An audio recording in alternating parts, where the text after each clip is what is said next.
আমি চতুর্দিকের আওয়াজ বন্ধ করে দেই, পাখির আওয়াজ বন্ধ করে দেই, পশুর আওয়াজ বন্ধ করে দেই, সিএনজি ড্রাইভার আর অটো ড্রাইভারদের গাড়ি গ্যারেজে জমা দিয়ে দেই, সব দোকানদার ব্যবসায়ীরা যার যার কর্ম ছেড়ে তারা ঘরে ফিরে আসে, চতুর্দিক বন্ধ করে দেই। আল্লাহ বলেন তুমি ঘুমাবা বলে, তুমি ঘুমাবা বলে, তুমি ঘুমাবা বলে তোমার জন্য আমি দু চোখে ঘুম পাড়িয়ে দেই। তোমারে আমি মাথা ব্যথা দেই নাই, তোমারে আমি জ্বর দেই নাই, শক্তি দেই নাই।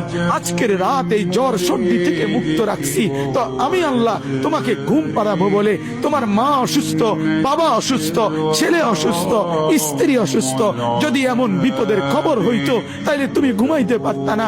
যদি তোমার পায়ে ব্যথা হইতো, আমি 2 মাস বহু রাতকে রাত আরামসে ঘুমাইতে পারি নাই, আমার পা ভাঙে গেছিল, আমি রাতকে রাত অঝরে কাঁদতাম, আল্লাহ তুমি আমার শিফা করে দাও, সুস্থ করে দাও। তাহলে আমার বন্ধু আল্লাহ বলে বান্দা তুমি ঘুমাবার জন্য আমি রাত বানালাম, আওয়াজ স্তব্ধ করলাম, দু চোখে ঘুম পাড়িয়ে দিলাম।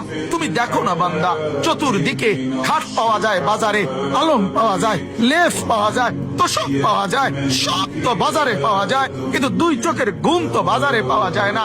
আমি ঘুম পাড়াই, আমি ঘুম পাড়াই, আমি ঘুম পাড়াই, আমি ঘুম পাড়াই। তোমার মা ঘুমায় যায়, তোমার বাপ ঘুমায় যায়, তোমার স্ত্রী ঘুমায় যায়, তোমার বন্ধুরা ঘুমায় যায়, তুমি যেই নারীকে ভালোবাসো সেও তো ঘুমায় যায়। আমি আল্লাহ আমি জেগে থাকি। রাত 2টায় যদি তোমার পেশাব করতে উঠতে হয়, বাথরুমের জরুরত হয়, আমি ঘুমাই না, আমি 2 চোখ খুলে দেই, আবার তোমাকে ঘুম থেকে জাগিয়ে দেই। তো আল্লাহ বলেন এত কিছু করি আমি, আমি আমি বিনিময়ে আমি কি একটা সেজদা পাই না? এই নাফরমান সন্তান, এই মুসলমানের ছেলেরা যারা ঢুকছো এখন, বলো তুমি মুসলমানের বাচ্চা কিনা? মুসলমানের বাচ্চা যদি হয়ে থাকো, কেন সেজদা করলে না? কেন 1 প্যাকেট বিরিয়ানি খাইতে আসলা? কেন আসলা বেটা?